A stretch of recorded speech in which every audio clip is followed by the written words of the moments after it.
Double double চাকরি এটাই ছিল তার প্রতিশ্রুতি। 2 কোটি চাকরি সৃষ্টি এটাই ছিল তার দাবি। কিন্তু সেই চাকরিগুলো কোথায়? 6,688টি কোম্পানি রাজ্য ছেড়ে চলে গেছে।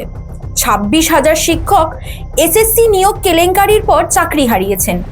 আর অসংখ্য তরুণ তরুণী এখনো স্থায়ী কাজের খোঁজে ঘুরছে। আপনি তো অ্যাপ্লাই করছেন, আপনি কি এই টাকাতে খুশি? তাতে কি সংসার চলে যাবে? কাজে কর্মসংস্থান কিছু হলে সব থেকে ভালো হয়।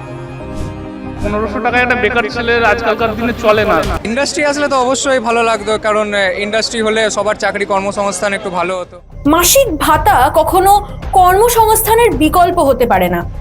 অস্থায়ী নগদ সহায়তা দীর্ঘমেয়াদী কর্মসংস্থান নীতির সমাধান নয়। পশ্চিমবঙ্গের যুব সমাজ চায় শিল্প, বিনিয়োগ, স্বচ্ছ নিয়োগ ও জবাবদিহিতা। চাকরি, শিল্প, অর্থনৈতিক বৃদ্ধি। মাননীয় মুখ্যমন্ত্রী, কবে আপনি এগুলো বাস্তবায়ন করবেন?